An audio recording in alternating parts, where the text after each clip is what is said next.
Hi, this is Scott with eTrailer. Today we're taking a look at and installing our CURT Tee Connector 4-pole wiring harness for 2025 Subaru Forester. The CURT 4-pole wiring is going to be for Subaru owners that already have a hitch installed, or you plan on getting one, or you are installing one. The CURT 4-pole wiring is going to allow you to have a 4-pole connector that connects to your trailer, and it's going to allow your trailer to have signals like your brake lights, your tail lights, your left turn and right turn signals. That way, people behind you can see what your intentions are when you're going down the road, plus it will also keep you legal. The CURT 4-pole wiring will also work with accessories like your lighted bike carriers or cargo carriers, so that's an option for Subaru owners as well. As far as the wiring itself, if you have any questions, you can always get a hold of our experts here at eTrailer, or you can leave any comments down below.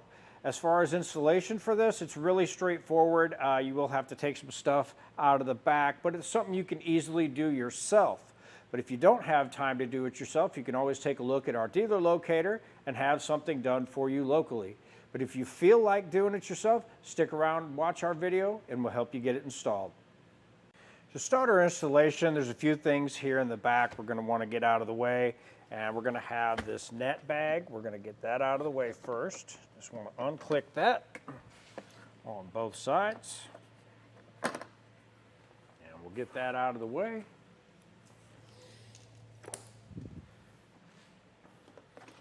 Now we're going to have our cargo mat. We can remove that as well. We'll have our cargo decking we will also need to remove. We can get that set off to the side.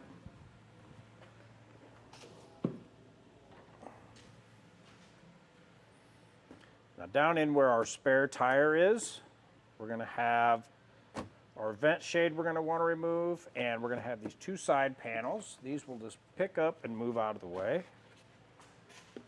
Now we can remove our cargo shade and set that off to the side as well. Down in the back, we're going to have this foam. Just want to get those moved out of the way.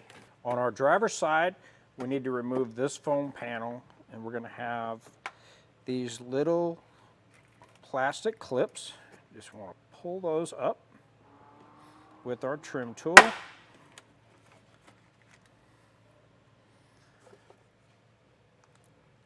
Just apply steady pressure to those while being careful. You may want to put your finger over it because they can come shooting out of there when they pop loose.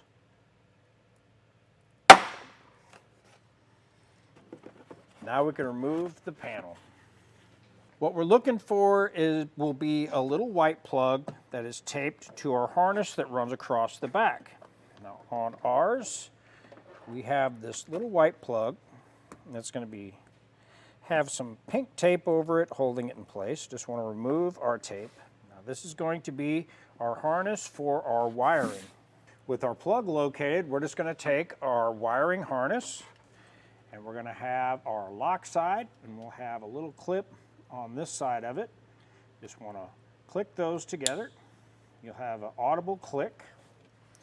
Now on our harness, we're going to have our white wire with a ring terminal on it, and what that's going to be is our ground wire. And off of that, we're going to have our red wire, and that's going to be our power wire that runs to our box, and that's going to be our fuse holder, which we'll install once we get our ground and everything hooked up. To find a suitable ground, I like to find a place where there's kind of two layers of sheet metal. So what I did is I did pull back some of my wire off of this. If you just grab it and just pull it back a little bit, it will separate. So it's going to give you a little more length for your ground wire. That's going to open up your options of where you want to put this. Now I did decide another thing to do is to find out where you want your box to go. And I decided right up in here is probably going to be a good location for it because it doesn't get in the way of our foam panel that comes in.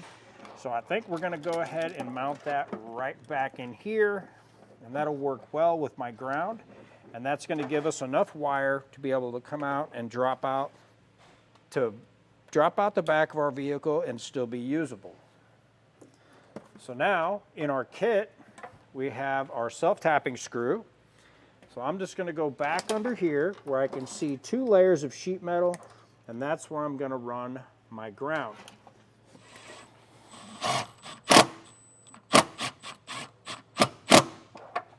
Just want to make sure that's on there good and tight. Using the 2 layers like that, it gives it a better bite instead of going through a single layer. Another thing you want to keep an eye on is when you are running your ground in with the screw, you want to make sure you don't have any wires or boxes or electrical connections back there that you can run your screw into. With this location here, it keeps my ground out of the way, and it will also give me room to put my box while giving a good solid ground. In our kit, we're going to have some sticky tape, and what we want to do is give this tape a good clean area to stick to. So what I'm going to do is use a little bit of rubbing alcohol, get that on a rag. I'm going to clean up the back of my box where that's going to stick. Clean that up real good. And also the area where I'm going to stick it down, we want that nice and clean too. Get that all scrubbed down. Let our alcohol dry. And then we can apply the sticky tape. Just want to pull off the protective side and get that stuck to our box.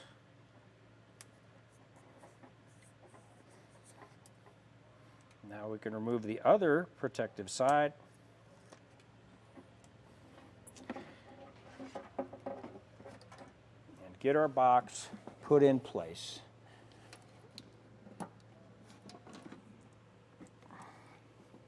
Want to push it down, and that should hold it nicely.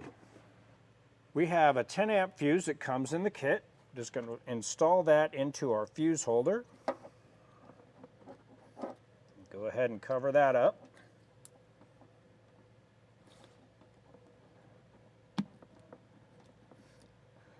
With that installed, and before we tuck all of our wires away, we're going to go ahead and check our wiring and make sure everything works.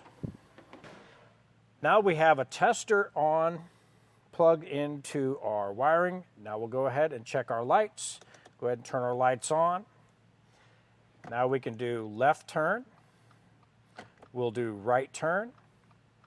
We'll do brakes with right turn and brakes with left turn. And all of our lights are working. With it working, we'll come through and we'll push all of our wires back and get them tucked away real nice. And just get everything put where we want it. And we'll come back through and put all of our panels back in that we removed in reverse order that we took them out. And that will do it for the install of our CURT wiring for 2025 Subaru Forester. I'm Scott with eTrailer, and thanks for watching.